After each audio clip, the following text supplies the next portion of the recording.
Everyone, this is Kiva Vlogs, a Filipino actor based here in Saudi Arabia, and welcome back to my channel. Agad-agad gawa natin reaction video, ang Barda compilation. Pero pakinggan muna natin to. Continuation to. Sa pangatlong upload ko ngayong araw sa Barda, continuation ito ha. Pilipinas kasi parang ganun yung Tara ni Miss parang Davids, way bagong kung paano si-relax ang kasi sikat, buhok. 'di ba? Like for example, ang Katniel, 'di ba? Tumagal sila ng almost In-example 11 niya talaga. years. Oo, Yun tama ka naman. pala, meron din pala silang ibubuga kapag sila po ay may Individual. kasamang ibang mga actors and Pero actresses. mahirap Nasubukan nilang po ni Miss ipakilala Catherine ang na siya po i-partner kay Mr. Alden Richards na yung nahira. kanilang Ay, ginawang actually, movie oo. ay naging Pumatok din ano pala po ang yun, kay Alden Richards. Oo. blockbuster hanggang Nakalimutan ko. ngayon Oo. at wala Oo pa nga pong naman pala. nakakabit sa record. So yun Pero po yung meron gusto ni kasing pelikula si Catherine, Good Girl, something like that ang title, na medyo hindi siya pumatok. Miss Barbie Forteza. Sinasabi niya dito na gusto niyang patunayan sa publiko na hindi lang po siya pang love team. Ayaw niya na parang hanggang sa matapos Siya na lang yung career versatility. niya na nakatali lang siya sa isang Yes. sa love team era niya. Kaya po nag-decide Exactly. siya to embrace yung kanyang solo era, no? Mm-mm. Ito papanoorin natin. Ano pa? Ang ganda naman. May pakanta. May pakanta pala si Miss Davids. To do these different genres. Yung P77 po ay psychological horror.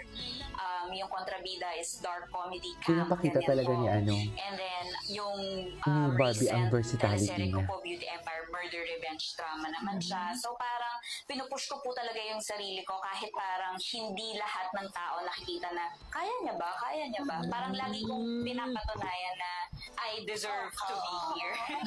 Yung ganon. So, yung parang love team, parang naging vehicle siya Yes po. para sa'yo, diba? Yes. Siyempre, naging helpful din siya in a way. Sobra. But now, you really want to be known for you, for what you can do. Yes po. Kasi since ito nga po yung gusto kong gawin, I want to be here like for the long run talaga. So gusto ko yung sinasabi po ni Ms. Cherry Pie na longevity. Yung hanggang sa umabot ka na kay Mang Charo, kay True. Ganyan. Tama. Kabilang bagyan sa Ayun. So, ang gusto niya kasi patunayan dito na ang parang sa ano lang din yan, sa pagbablog din, 'di ba? Meron kasi mga vlogger na sumikat sila instant na parang dahil nag-viral yung isang video, sumikat sila. And then after that, wala na nangyari, 'di ba? Pagkatapos Yes. noon, wala na, nalaos na kasi yung mga sumunod nilang videos ay hindi na siya talaga pinanood ng mga tao because tapos na yung viral moment niya. So, isa sa mga facts or isa sa mga dapat nating tandaan lalo na po sa kanilang generation at sa kanila pong career path na pinili. Napaka-importante ng tinatawag na longevity. Sa pagba-vlog din ganon, 'di ba? Hindi porket ikaw ay sikat, ang pinaka-importante yung longevity mo eh.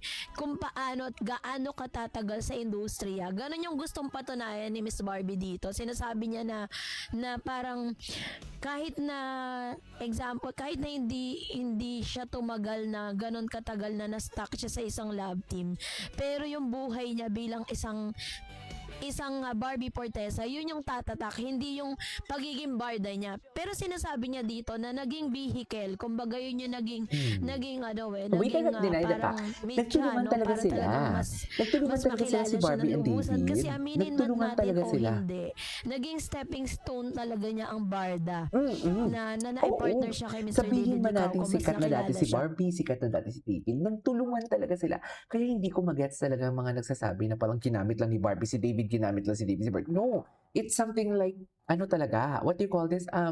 Tandem. Kaysa nung mga dati, no? At mas dumami yung mga endorsement siya ngayon nung nai-partner siya kay David Licauco. Ayun po yung nais niyang patunayan dito. So, ito po yung mga nagde-debunk dun sa issue na sinasabi nila na kaya daw hindi nagkaka-project si David tsaka si Barbie dahil nga daw hindi raw maganda yung kanilang relationship. It's not like that. It's all about the network, actually. Ay, hello. Happy birthday day. Ay, si Miss Crisostomo upload. Happy titig na titig ko. Mga panahong walang papigil-pigil. Mga panahong go na go. mga panahong hindi pa bawal. Ay, di ba? Yan ang masasabi ko. Mga panahong G na G for today's video. So, saan tayo dalahin? Mr. David Licauco, abay may mapangahas na desisyon Ano sa to? na kailangan pinakawalan sa Mr. David Licauco dahil meron pong mga napapabalita patungkol Ano? po sa kanyang upcoming na mga projects so Ay. sa moderno kasing konteksto ng entertainment industry Okay. sa Pilipinas, madalas ang mga balita na tila payak lang sa unang tingin ay mas malalim na kwento sa likod ng mga salita sa headline. Ganito ang nangyari sa pinakabagong balitang lumabas noong Feb 25, 2026 tungkol po kay Mr. Derek Monasterio at ang kanyang pagpabirong pahayag na game sa espadahan kasama si David Licauco. Isang pahayag na mabilis na kumalat sa mga netizen at nagbigay daang pagtatalakay sa mas malawak na kwestiyon ng karakter, sexualidad, persona sa showbiz at pagiging tunay na sexualidad akong marketing stunt sa naririnig. isang celebrity public image. So ano nga ba yung tinatawag nilang espadahan ayon kay Derek Monasterio? Sa balitang inilabas ng Derek Monasterio game sa espadahan kay David Licauco Abante Tonight, tinanong si Derek kung payag ba siyang bumida sa isang proyekto na may temang LGBTQIA+ at BL series BL, movies yeah. or boys love. Sa kanyang sagot, sinabi niya na papayag daw siya kung malaki ang talent fee. Partikular na nabanggit niya ang halagang 200,000 kada taping day. Grabe, ang laki nun na nagbigay ng kontemporaryong tono sa balita at nagpasok ng usaping economic value sa desisyon ng artista. Ang sagot ni Derek ay hindi basta oo o hindi, kundi isang kombinasyon ng pagiging game at pragmatic na maaaring may katatawanan, ngunit nagpapahiwatig ng rurok na mga pressures at realidad sa showbiz I really love kung saan may mga rurok. artista ay minsan inaasahan ding mag-adapt sa mga bagong trend at tema para sa trabaho at kita.